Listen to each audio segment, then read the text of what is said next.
you by VictoryUnlimitedShow.com. Troops, ordinarily, at the beginning of the show, Victory Unlimited himself would be making this announcement regarding the objectives of today's mission. But I have been called upon to do it in his stead. We at the Victory Unlimited Show are on a mission. A mission to build an army of men dedicated to do whatever it takes to become better men. This is something we take very seriously. So, today, on a very important episode of the Victory Unlimited Show, come and join us for a message of hardcore hope. Let's go.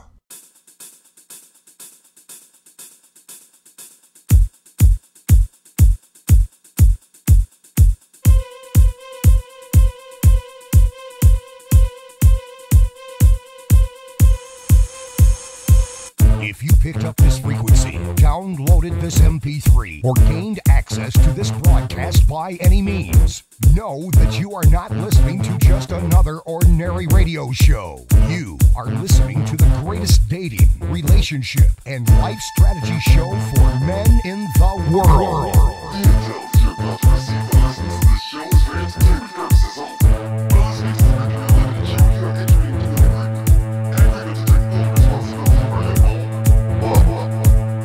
The best man that you can be is a lifelong fight, so welcome to the war, soldier.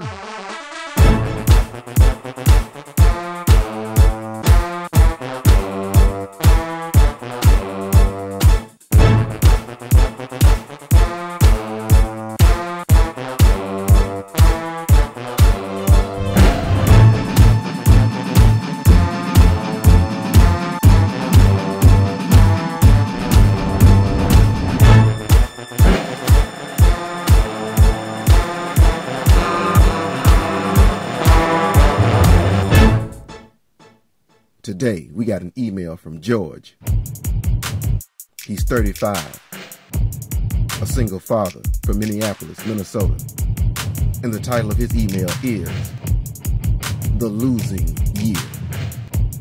I repeat, The Losing Year.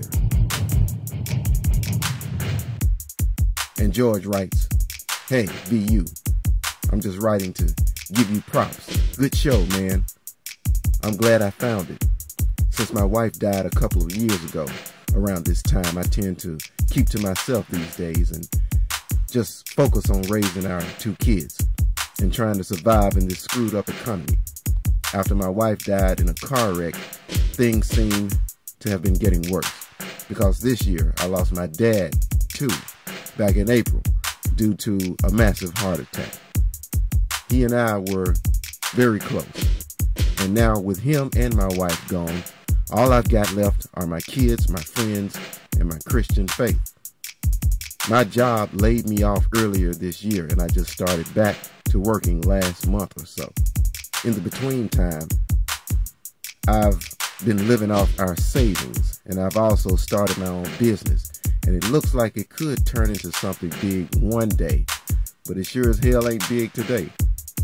Right now, we're just making it.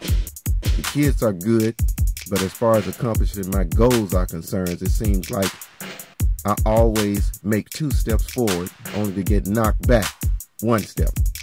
It's depressing, it's frustrating, and I'm tired of it. Sometimes I feel full of hope, other times I don't have any hope at all. I try not to let my kids see me down, though. I don't really talk to my friends about how hard it is to be in this house struggling, to stay positive for the sake of the kids. And to be honest, I don't think they really want to know about it anyway. And dating. Dating is a joke. This is the second year, the second holiday season, that I'm going to sleep alone, wake up alone, and even go out alone. I say going out alone, but the truth is, I don't really go out much at all. After working on my business, and after taking care of my son and my daughter, all I feel like doing is going upstairs and laying across the bed in the dark to shut out the rest of the world. Only when I'm asleep do I feel like I can escape my problems. And to be honest, sometimes when I go to sleep, I really don't even care if I wake back up or not. That's sad as hell, isn't it? Now, don't get me wrong. I'm not suicidal, and I'm not going to do anything stupid. But that's really how I feel a lot of times, especially now during this season. I don't know what it is about the damn holidays that makes everything seem worse, that makes everything look like it's harder to do, that makes it look like I'm further away from achieving my goals than I was at the beginning of the year. Now it's the end of the year, and I still haven't made it to where I need to be career-wise. I see some progress on some things, but the more I look at what I'm missing, how much I still have to do to get back out there in life like I know I need to be, it just seems overwhelming. It makes me tired, man. It makes me real tired. I guess I'm just in a screwed up mood. I know it'll pass, though. But I just wonder, what's the point of it all sometimes, you know? I wish I could trade lives with somebody else. Sometimes. Anyway, I don't know why I'm writing all this to you. Maybe it's because I can know that I can speak my mind anonymously through this email. I don't know. But anyway, I just ordered the battle plan a few days ago.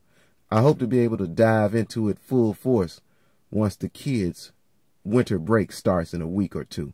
Anyway, like I said, I was just writing to give you some props. Later, man. Yo, George. First, I want to say that I'm sorry to hear about all the loved ones you've lost and the hard time that you're having trying to deal with it. Secondly, thanks for getting the battle plan. That's a good start, and the plan will work for you when you start working it. Hopefully, you'll experience this truth for yourself. And that truth is, the moment that you make an investment into something, anything designed to help you, you invest in yourself. And if you invest in yourself, you'll be far more inspired and motivated to get the most out of that investment. Now, let's go to the crux of this email that you sent. This is not the usual kind of email that we get on this show, but I'm glad you sent it. You took the liberty of naming your email The Losing Year. Well, around here, we usually name the emails based on the overall subject matter in the email, but the fact that you took the liberty to do it yourself, and then when I look at what you chose to call it, is very telling. And what it tells me is this: the problems, the hits you've taken, the tragedies you've had have made you look at your life from only one perspective, and that perspective is a perspective of loss. The idea that you see yourself as a loser in some way, this is not true, and I'm going to tell you why. Because losers give up, and you haven't done that yet. It's something still in you that makes you keep getting up every day, even when other parts of you don't want to. That's the winner in you, soldier. You're still in this fight. But let me attack these mindsets that you have one at a time, which is, by the way, a good strategy for all of us to use to fight against the feeling of being overwhelmed. Making ourselves focus on just one thing at a time. On the subject of feeling like you haven't reached your goals yet, that you're unhappy with your progress, that you feel like you're running out of time, know that except in cases where you actually have a deadline put on you by somebody else, then feeling like you've run out of time is just an illusion. I know you might feel like you're racing against the clock to make something happen, and if it doesn't happen exactly at the time or the place that you wanted to, then you feel like you just missed out on your last chance. But this is actually not true. Most of the time, like it or not, you can count on the world not ending before you get a chance to go at it again. As long as your heart is beating, the clock is still ticking. There's still time for you to get back on course.